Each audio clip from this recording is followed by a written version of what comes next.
let's get one thing straight. Avoidance doesn't mean you don't care. It means you care so much, you're afraid of what could happen if you face it head on. Now, I want you to imagine this. You're lying in bed, lights off, phone in your hand, scrolling to distract yourself. You've ignored that text, dodged that call, talked yourself out of showing up again. You convinced yourself it wasn't the right time, that you'd deal with it later. And then just like that, it hits you. Regret, the kind that doesn't just knock, it punches right in the chest. That voice in your head starts screaming, why didn't I say something? Why do I always push people away? What am I so afraid of? That's the moment I want to talk about. Split second, when avoidance stops feeling like protection and starts feeling like punishment. Because the truth is, there's one thing that triggers instant regret in someone who avoids. And if you're brave enough to face it, you can change everything. Avoidance often wears the mask of safety. It feels like control, like you're protecting yourself from discomfort, from conflict, from failure, or from rejection. You tell yourself, if I don't respond, I can't get hurt. Inside, if I don't show up, I can mess it up. So if I ignore it long enough, it'll go away. And in the moment, it seems logical, rational even. It's the brain doing what it was designed to do, protect you from pain. But what we rarely stop to consider is the hidden cost of constantly choosing that so-called safety. Avoidance is seductive because it mimics peace. You delay a hard conversation and feel relief. You ghost someone and feel lighter for a second. You skip the meeting, the opportunity, the confrontation, and you convince yourself you're keeping the peace, not just with others, but within yourself. But avoidance is not peace. It is the quiet, slow buildup of anxiety, of unresolved emotions, of unmade decisions. And every time you choose to back away instead of lean in, you're not protecting yourself. You're quietly betraying yourself. That false sense of safety becomes a prison.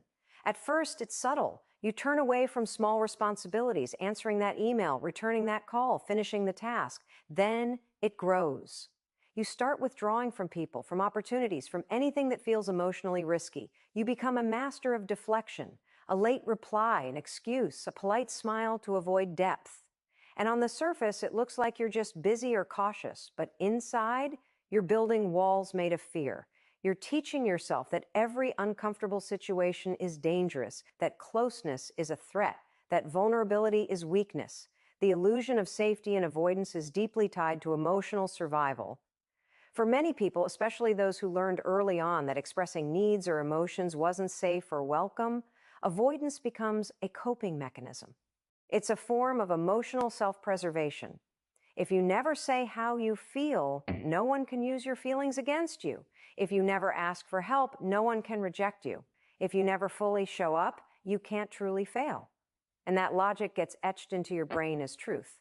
But here's the kicker. What you avoid doesn't disappear. It grows, it festers, it evolves into guilt, shame, and self-doubt. You begin to carry the weight of all the things you didn't say, all the moves you didn't make, all the chances you didn't take. And that weight doesn't just slow you down, it starts to define you. You start seeing yourself not as someone who is cautious, but someone who is incapable of connection, incapable of commitment, incapable of facing life fully. What makes avoidance so damaging is how quiet and convincing it is. Unlike explosive emotions like anger or sadness, avoidance whispers.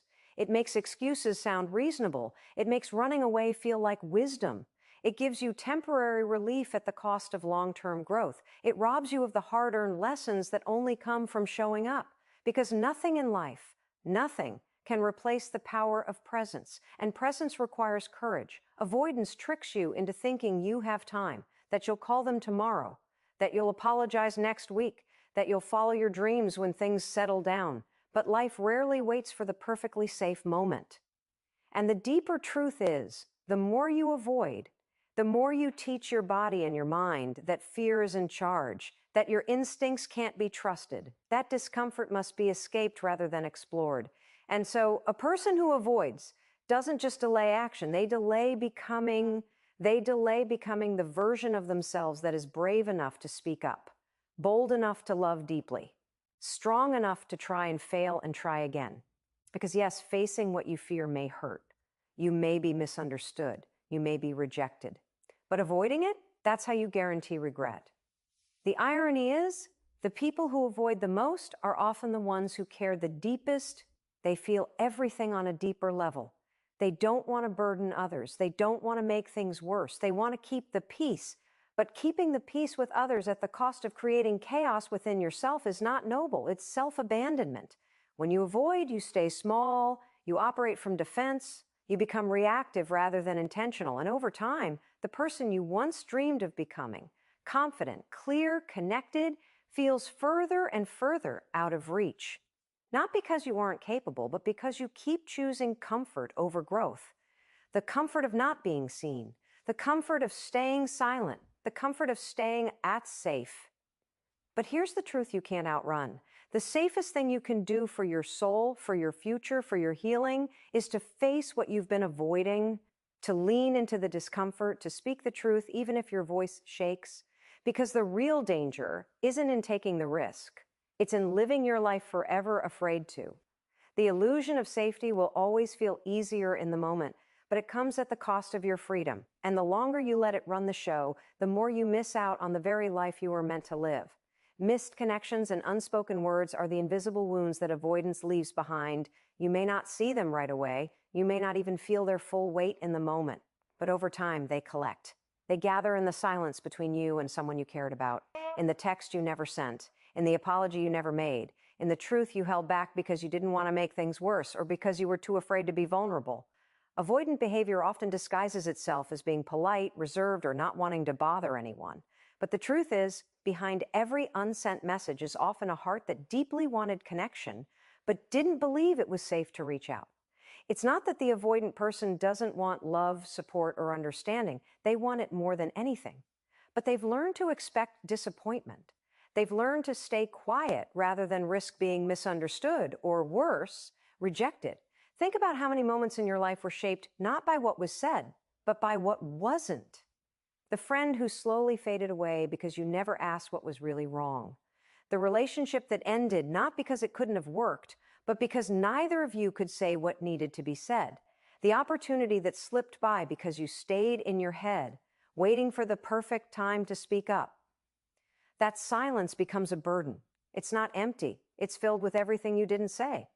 Avoidant individuals tend to replay these moments over and over in their minds. They think about the person they could have loved better, the situation they could have handled differently, the door they could have opened just by being honest. But in the moment, fear won. Fear of confrontation, fear of failure, fear of not being enough. So they stayed silent, and silence becomes a wall. What's tragic is that most people on the other end of that silence aren't angry. They're confused. They're wondering why you disappeared, why you never replied, why you stopped trying. They don't see your fear. They only feel your absence. And absence, when unexplained, often gets mistaken for indifference. So now, both sides are hurting, both sides are waiting, and neither knows how to begin again. That's how relationships erode, not because people stop caring, but because no one speaks. There is so much power in words. And when you withhold them, whether out of fear, shame, or the hope that avoiding will somehow make the pain go away, you also withhold the possibility of healing, of growth, of understanding. A conversation you avoided out of fear could have brought clarity. A confession you held back might have created intimacy. A simple miss you, could have reopened a heart that was never truly closed. But avoidant patterns make us believe that speaking up will make everything worse, that if we say how we really feel, the other person won't handle it well, that we'll be judged, that we'll be abandoned. And so we say nothing. We smile instead of ask for help. We ghost instead of explain. We minimize our feelings and convince ourselves they don't matter.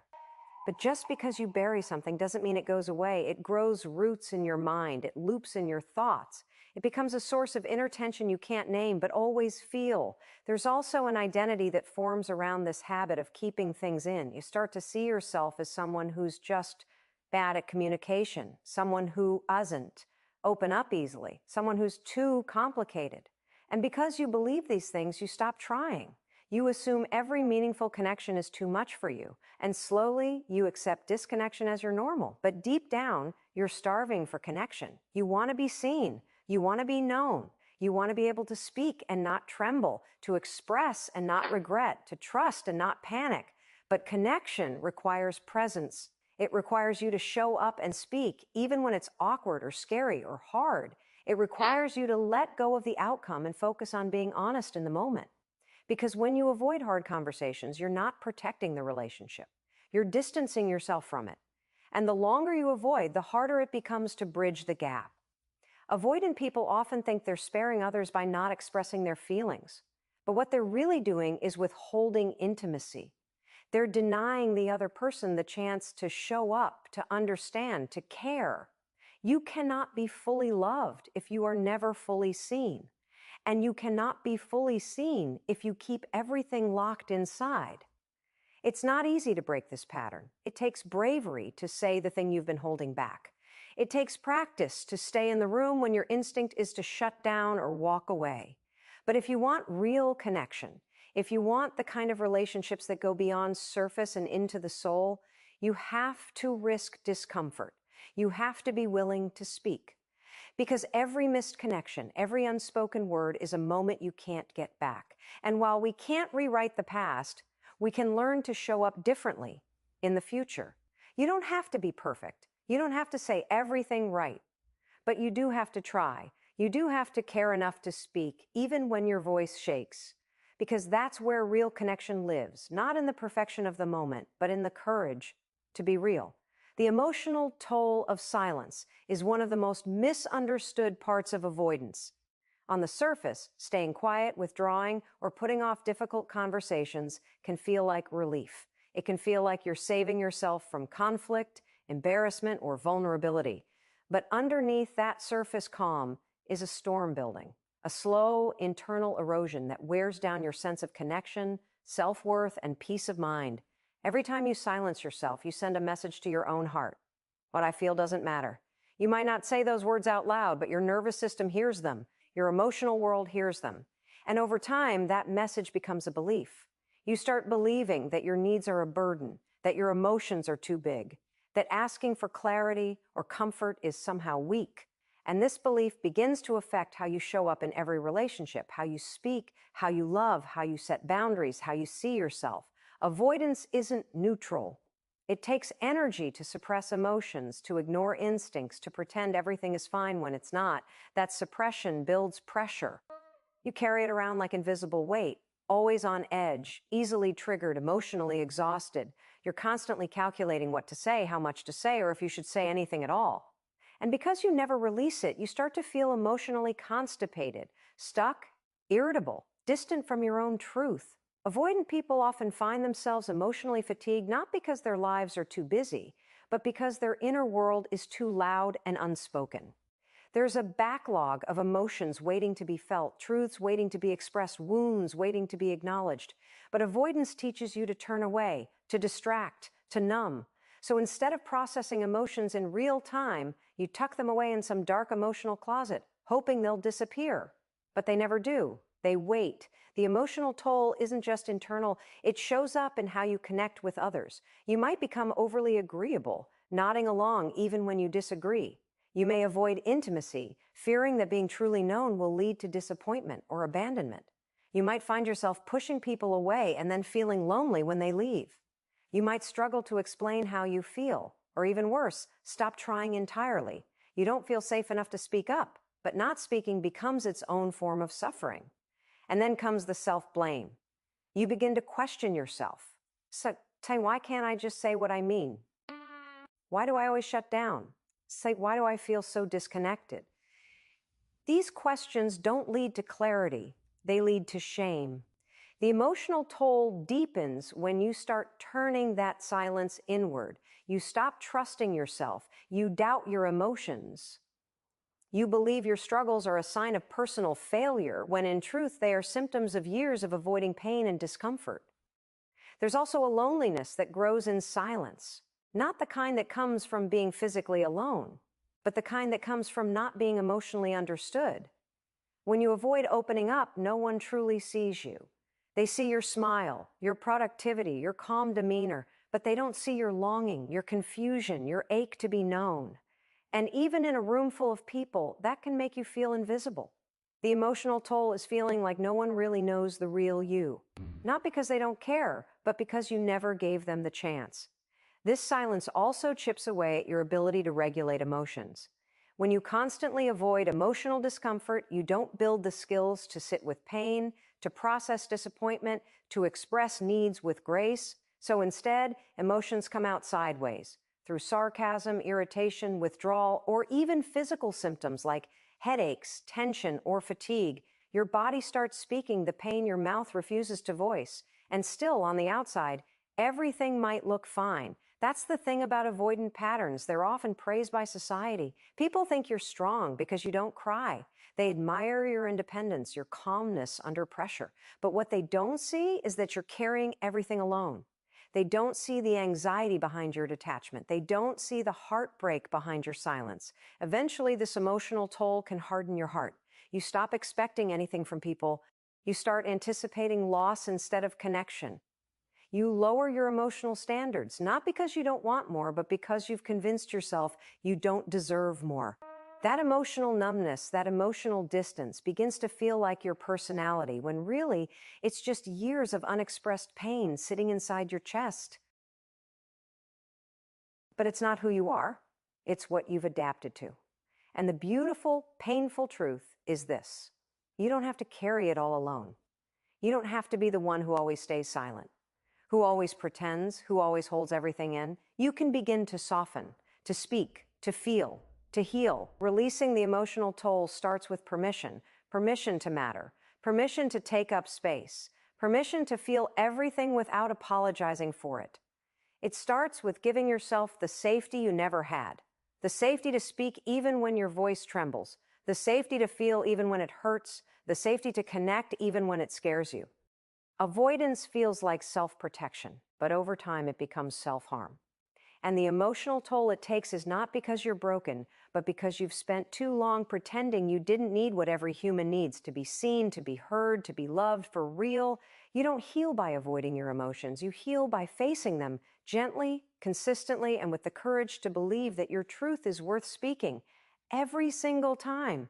There comes a moment in every avoidant person's life when regret hits like a wave, sudden, sharp, and completely unforgiving. It's not always loud. Sometimes it creeps in quietly, like when you're scrolling through old messages or replaying a memory of someone who mattered. Sometimes it's triggered by something small, a familiar smell, a place you used to go, a song you once shared. And in that moment, you don't just remember what happened, you remember what didn't happen. The words you didn't say, the moment you didn't fight for, the person you didn't let in. That's the regret. Not of what was done, but what was avoided. This kind of regret is different. It doesn't stem from making a wrong decision. It comes from making no decision, from freezing when your heart wanted to reach out, from walking away when everything in you wanted to stay. It's the kind of regret that doesn't just make you sad, it makes you ache. Because deep down, you knew. You knew what you were doing. You knew you were pushing someone away. You knew you were letting fear dictate your silence. But in the moment, it felt safer. It felt easier. And now, all you're left with is the weight of what could have been. Avoidant people don't always realize what they've lost until the door closes for good. While they're busy protecting themselves from pain, time is passing. People move on. Opportunities expire. And when that moment finally comes, the missed chance, the goodbye that wasn't supposed to be goodbye, it hits hard. The defense mechanism that once felt like armor now feels like chains. You realize you weren't just avoiding pain, you were avoiding life. There's nothing more haunting than realizing you stayed silent when you should have spoken, that you distanced yourself when someone was trying to love you, that you waited too long, hoping things would fix themselves. And what stings even more is the realization that most of it wasn't caused by someone else. It was your fear, your hesitation, your unwillingness to be seen. You become both the victim and the one who walked away. That duality creates a deep emotional conflict that's hard to untangle. This regret doesn't just live in the mind, it takes up space in the heart. It shows up in your self-talk. You begin to question your ability to maintain meaningful relationships. You start to believe you're not capable of intimacy, that maybe you're too damaged, too closed off, too complicated. But the truth is, you were never incapable. You were just scared. And fear, when left unchallenged, grows louder than your desire to connect. What makes this type of regret so intense is its permanence. You don't get to go back and unavoid. You can't rewind time and suddenly say what needed to be said. You're left with the echo of your own silence. And sometimes the person you were afraid to open up to isn't even around anymore. Maybe they got tired of waiting. Maybe they stopped reaching out. Or maybe life just moved on without the closure you hoped would come later. And in that space, all you're left with is your own reflection, asking, why didn't I try? Avoidance always promises short-term relief, but what it delivers in the long run is isolation and regret. That one moment, the one where you realized it was too late, is often the turning point. It's the crack in the avoidant pattern. It forces you to look inward, to question whether protecting yourself is really worth the cost, to wonder if maybe, just maybe, being brave enough to speak, to show up, to love fully is less dangerous than spending a lifetime wondering what could have been, because the pain of rejection, the fear of vulnerability, the discomfort of confrontation, those are temporary. But the regret of avoiding what mattered, that lingers. It follows you into your quiet moments. It shapes how you see yourself. It becomes a cautionary tale you carry forward. But even in that regret, there's an invitation not to dwell, not to punish yourself, but to choose differently next time, to remember what it felt like to lose something because of silence, and to let that memory push you toward courage the next time your instinct is to run. Because regret is painful, but it can also be the first step toward transformation. Avoidant individuals often confuse independence with emotional isolation. From a young age, they may have learned that relying on others is risky, that expressing needs leads to disappointment, vulnerability invites rejection, and emotions are best kept under control. Over time, this builds a self-image rooted in the belief that they're better off alone, stronger without attachments, and more capable when no one is close enough to hurt them. But what they don't realize until it's too late is that this kind of isolation doesn't make them strong. It makes them starve for connection, quietly and persistently. The lie that avoidant people believe is that they are emotionally self-sufficient, that they can meet all their own needs without help, that if they keep people at arm's length, they'll never be let down. But humans are wired for intimacy, not just romantic intimacy, but closeness, trust, and emotional safety. To deny that need is to deny your very humanity. And avoidant behavior over time builds a life that looks fine from the outside but feels hollow on the inside. They often become the go-to person for others, the strong one, the calm one, the independent one. They know how to manage a crisis, how to offer logical advice, how to keep their emotions in check. But when the roles are reversed, when they need someone, suddenly there's no one they feel safe turning to.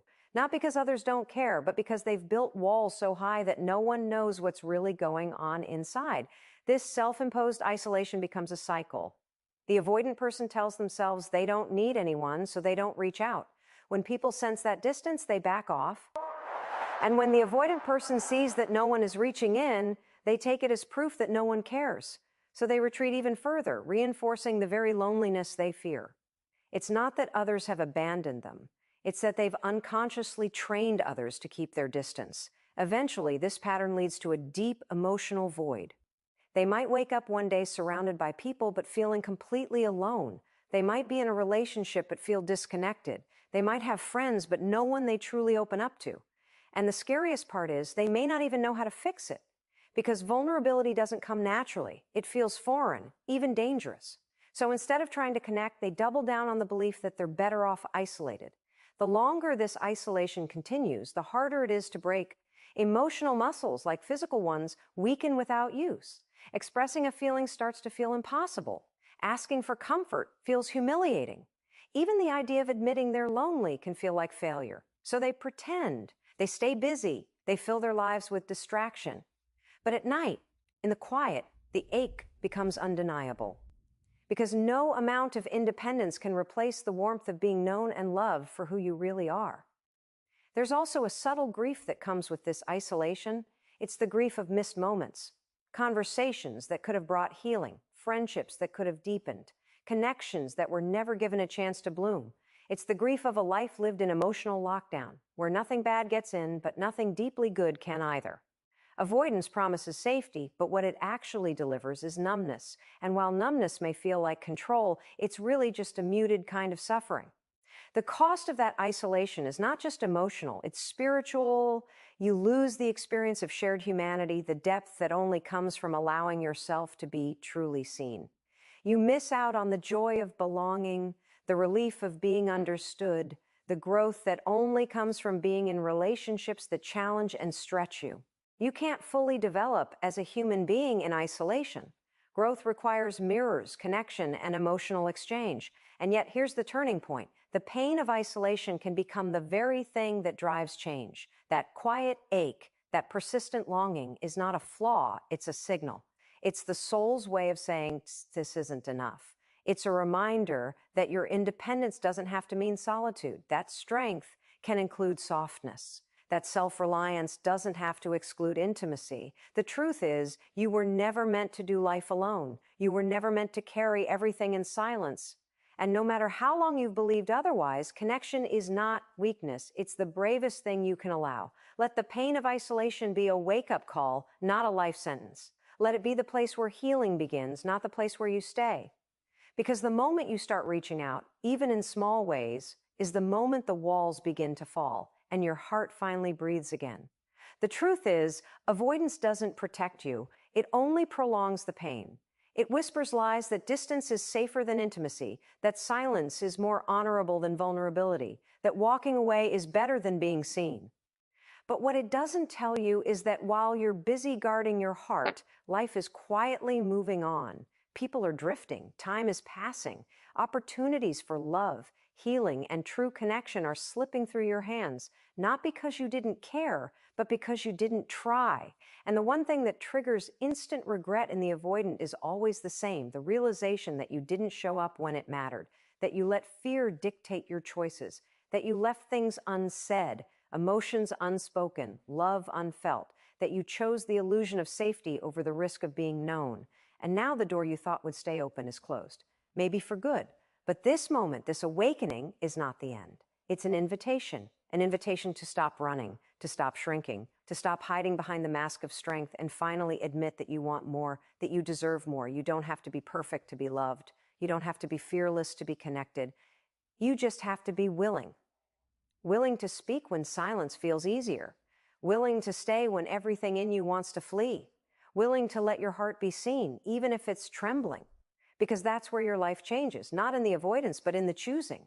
Choosing courage over comfort, choosing connection over control, choosing truth over fear. That is the moment you begin to heal. So if you're standing at that edge, if regret is knocking and your silence feels heavier than your heart can carry, let this be the moment you choose something different. Let this be the day you stop avoiding your life and finally, bravely step into it.